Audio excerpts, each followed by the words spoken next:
Yo, what is going on, everybody? My name is CB, and today I'm bringing you guys a brand new NBA video.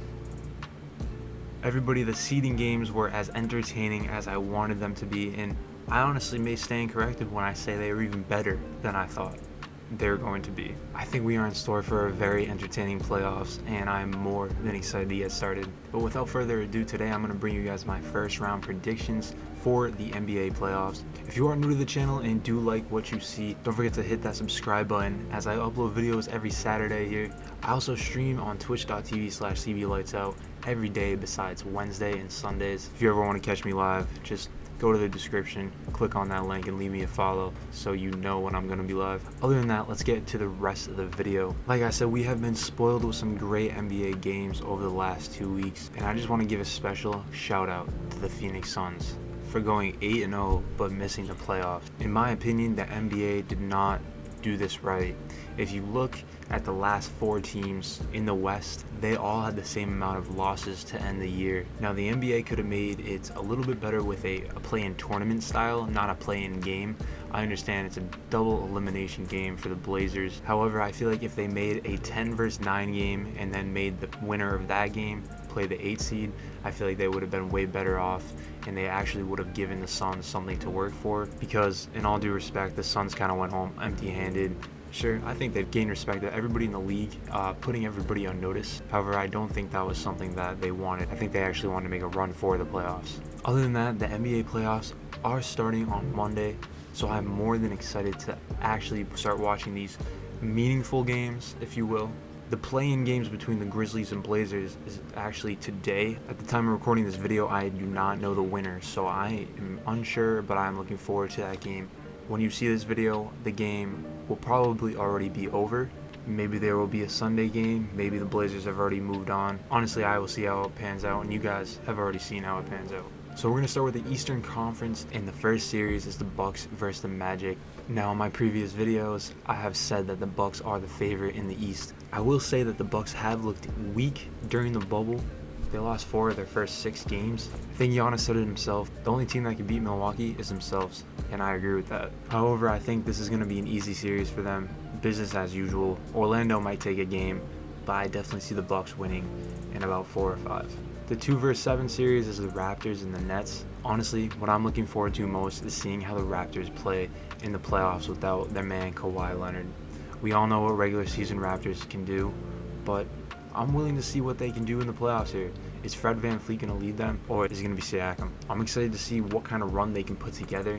If they're all hype, if they're a regular season team, I just want to know if they retained that championship DNA. As for the Nets, I really think the Nets can surprise a lot of people, including myself. Caris LeVert can carry a team. We've seen him have unbelievable performances this year without Kyrie and KD playing, and I think the Nets are in a nothing to lose situation. They know who they're getting back next year, so might as well try to make a run this year. I think this series will be entertaining, but the Raptors will win this in 6 games. The 3 seed Celtics take on the 6 seed Philadelphia 76ers. Well, they meet again pretty much. No 2 NBA franchises have faced each other more in the postseason than the Celtics and the 76ers.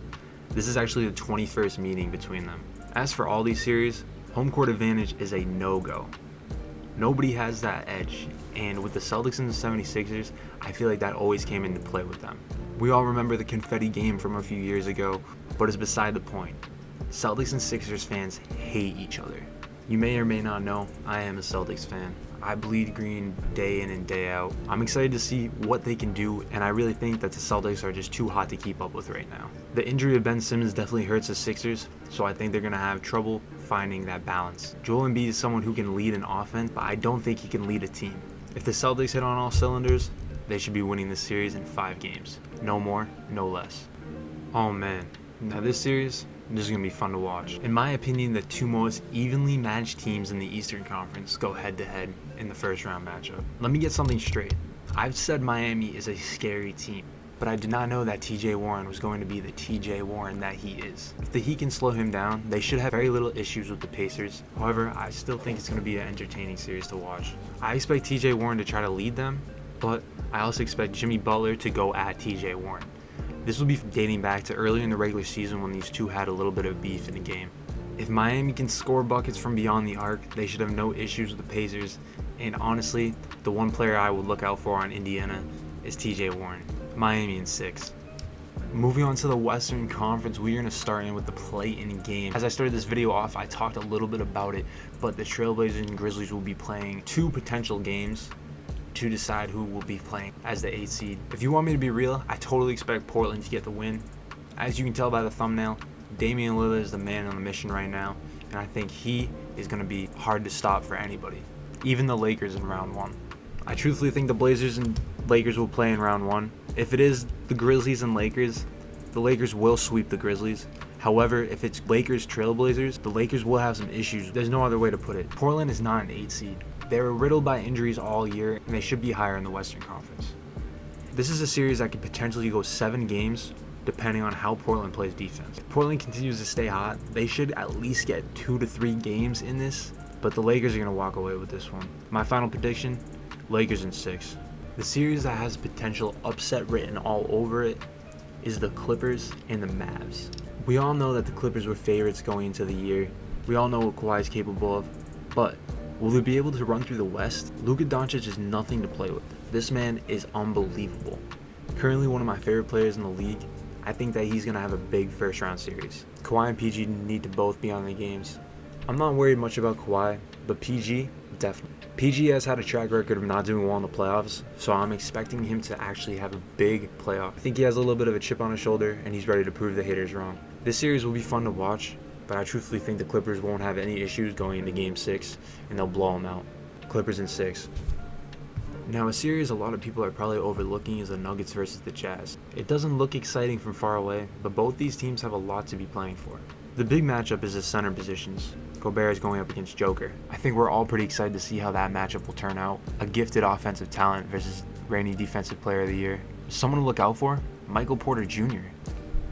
He's played really well in the restart, averaging 22 points. I truthfully think he'll be able to keep it up, but the playoffs is a totally different beast.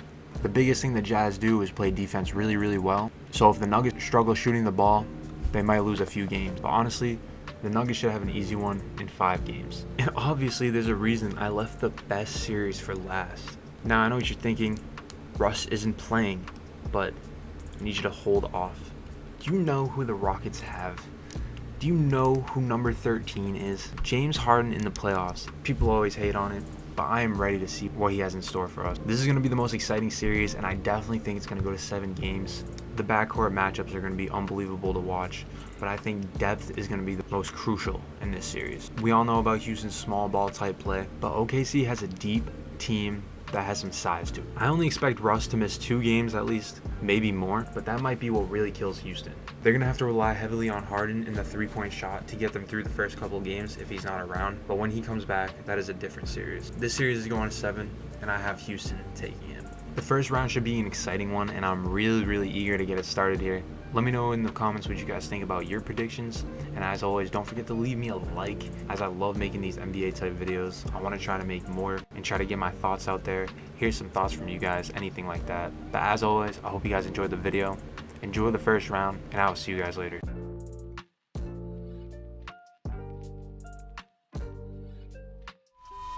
Pardon the technical difficulty. Big drummer, stone cold stunner, shotgunner, hot like summer. My lover ain't no